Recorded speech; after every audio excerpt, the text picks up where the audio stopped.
नमस्कार, मैं हूँ राकेश कुमार। आप देख रहे हैं मत अभिमान। मित्रों, अगर बिहार में जमीन का कोई मामला चल रहा है या भविष्य में जमीन को लेकर विवाद हो सकता है, तो यह खबर आपके लिए बेहद महत्वपूर्ण है। बिहार सरकार ने एक बड़ा फैसला लिया है।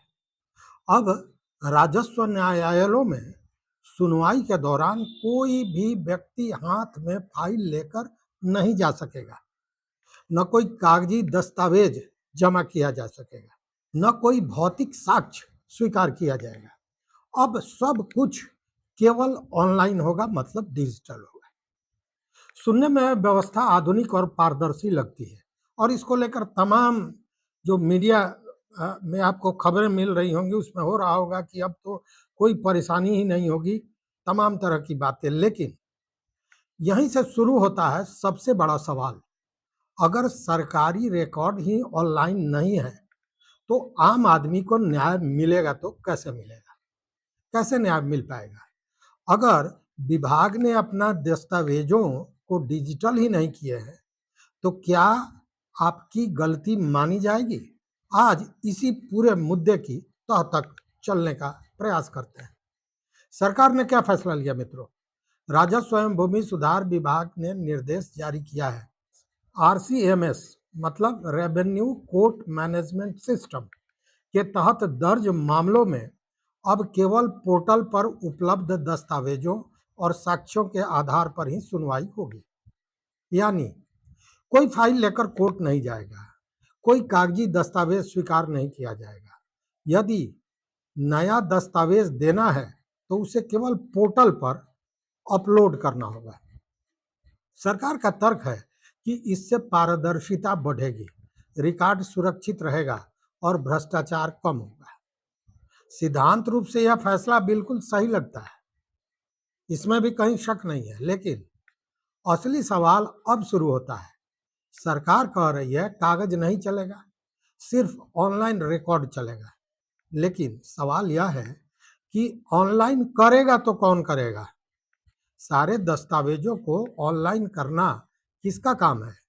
बिहार में करोड़ों दस्तावेज आज भी पूरी तरह डिजिटल नहीं है। जमाबंदी का रिकॉर्ड कई जगह ऑनलाइन है, लेकिन क्या सभी पुराने खतियान स्कैन हो चुके हैं? क्या सभी दाखिल खारिज आदेश ऑनलाइन उपलब्ध है?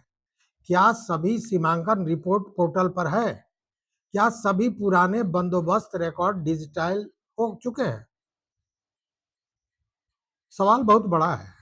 क्या हर अंचल कार्यालय के सभी अभिलेख स्कैन हो चुके हैं? उत्तर सीधा है, सपाट उत्तर है कि नहीं। अभी भी करोड़ों दस्तावेज ऐसे हैं जो ऑनलाइन नहीं हुए हैं। और यहीं से सबसे बड़ी समस्या शुरू होती है। मान लीजिए, चलिए एक उदाहरण लेते हैं। आपके दादा की 1965 की बंदोबस्ती का कागज घर में सुरक्षित, विभाग के रिकॉर्ड रूम में इसकी मूल प्रति भी रखी हुई है, लेकिन वह अभी तक ऑनलाइन अपलोड नहीं किया गया है। अब मुकदमे की सुनवाई शुरू होती है। सरकारी आदेश कहता है कि कागज स्वीकार नहीं होगा। तो फिर आप अपना सबसे महत्वपूर्ण दस्तावेज किसे दिखाएंगे? क्योंकि दस्तावेज तो कागज में है, डिजिटल है नहीं। जबकि सरकारी जो विभाग है वहां भी वो उपलब्ध है, बावजूद आप उसे दिखा नहीं सकेंगे। अब चलिए एक दूसरा उदाहरण भी ले लेते हैं। मान लीजिए किसी किसान के पास 1983 का दाखिल खारिज आदेश है, लेकिन विभाग ने उसे डिजिटल नहीं किया। क्या अब वह किसान अपने अधिकार से वंचित हो जाएगा? चूंकि कागज तो देना नहीं है, जो भी करना है ऑनलाइन करना है। और अगर वह अपने अधिकारों से वंचित नहीं होगा, तो फिर समाधान कैसे होगा? एक और उदाहरण ले लीजिए। देखिए, चीजों को पूरी तरह समझने की जरूरत है। होता क्या है कि सरकार अपनी बाही लूटने के लिए या फिर पूरा होमवर्क किए बिना नई नई स्कीम को लाता है।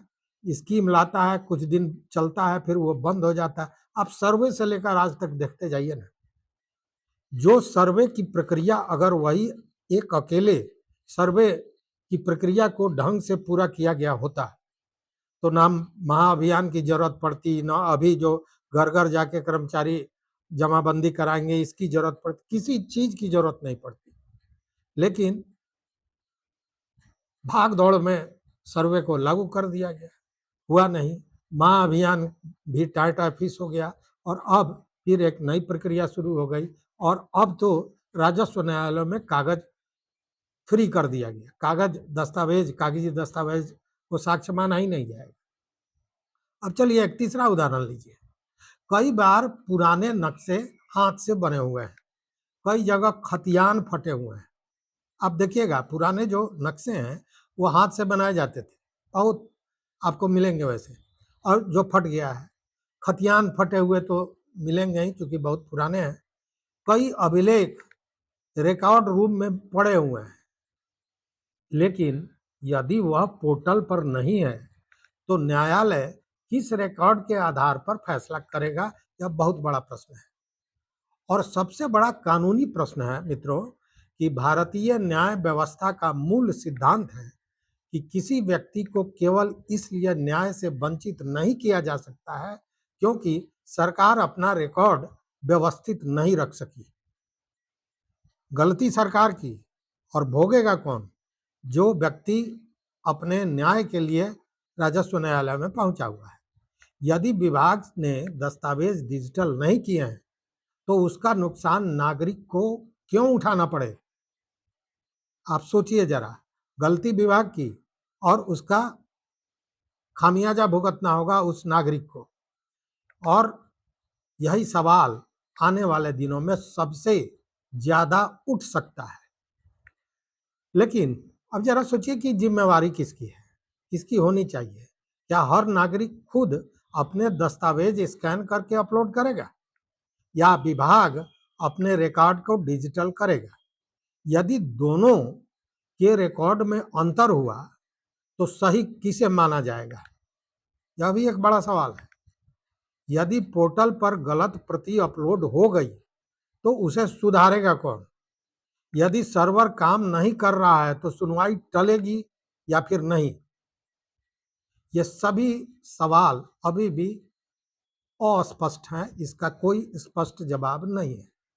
तो हम मांगते हैं विभाग से इसका स्पष्ट जवाब कि क्या डिजिटल व्यवस्था गलत है? बिल्कुल नहीं, डिजिटल व्यवस्था गलत नहीं है, यह समय की जरूरत है। इससे पारदर्शिता बढ़ सकती है, दलालों की भूमिका कम हो सकती है, रिकॉर्ड को ज्यादा दिनों तक या यूं कहें कि लंबे समय तक सुरक्षित रखा जा सकता है। लेकिन डिजिटल व्यवस्था तभी सफल होगी जब पूरा रिकॉर्ड पहले डिजिटल हो जाए। तो सवाल यह उठता है कि इसके लिए करना क्या चाहिए? सरकार क्या करे, विभाग क्या करे? यदि वास्तव में सरकार पारदर्शिता चाहती है तो केवल आदेश जारी करना पर्याप्त नहीं होगा। उसके समानांतर रूप में सभी पुराने रिकॉर्ड को डिजिटल करना होगा। नागरिकों के लिए मुफ्त स्कैनिंग और अपलोड सुविधा उपलब्ध करानी होगी। प्रत्येक अंचल कार्यालय में डिजिटल सहायता केंद्र बनाना होगा। अपलोड किए गए दस्तावेजों का सत्यापन समयबद्ध तरीके से करना होगा और यदि किसी रिकॉर्ड का डिजिटलाइजेशन विभाग की गलती से नहीं हुआ है तो नागरिक को वैकल्पिक व्यवस्था उपलब्ध करानी पड़ेगी।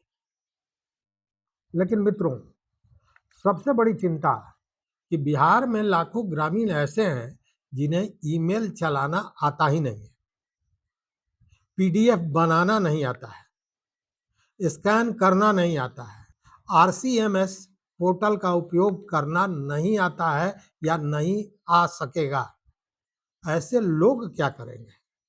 क्या वे फिर से साइबर कैफे या बिचौलियों पर निर्भर नहीं हो जाएंगे?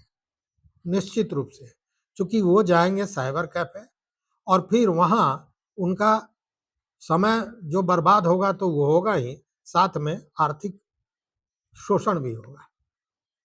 और अगर ऐसा हुआ तो डिजिटल व्यवस्था भ्रष्टाचार कम करने के बजाय नया भ्रष्टाचार के रास्ते को खोलेगी। मतलब इस पूरे समीक्षा का लबोलुआब क्या है? सरकार का उद्देश्य सही है। राजस्व न्यायालय को डिजिटल बनाना समय की जरूरत है, इससे इनकार नहीं किया जा सकता है, लेकिन केवल यह कहना कि अब कागज नहीं चलेगा, यह पर्याप्त नहीं है। इससे काम नहीं चलने वाला है।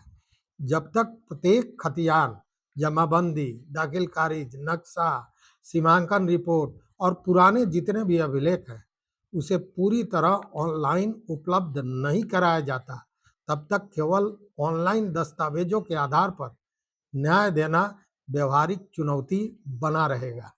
न्याय नहीं मिल सकेगा, मामले टलते रहेंगे और नए नए विवाद शुरू होंगे। भ्रष्टाचार की गंगोत्री फिर बहना शुरू हो जाएगी। इसीलिए अब सबसे बड़ा सवाल सरकार से यही है कि क्या पहले पूरे बिहार का भूमि रिकॉर्ड डिजिटल होगा या पहले कागज बंद होंगे। यही तय करेगा कि फैसला वास्तव में ऐतिहासिक साबित होगा या फिर आम लोगों के लिए नई परेशानियों का सबब बनेगा। और इस विषय पर अंत में दर्शकों से एक सवाल पूछते हैं। अगर आपके पास 40-50 साल पुराना जमीन या दस्तावेज है और वह अभी तक सरकारी पोर्टल पर अपलोड नहीं हुआ है, तो क्या केवल इसी वजह से वो अदालत में मान्य नहीं होना चाहिए? अपनी राय, अपना मत कमेंट बॉक्स में जरूर दीजिएगा। मित्रों, अगर यह समीक्षा अच्छी लगी तो निश्चित रूप से शेयर कीजिए, लाइक कीजिए, अपना कमेंट कीजिए और चैनल को सब्सक्राइब करना मत भूलिए। यहाँ तक साथ देने के लिए बहुत बहुत धन्यवाद। कोटि आभार। जय हिंद।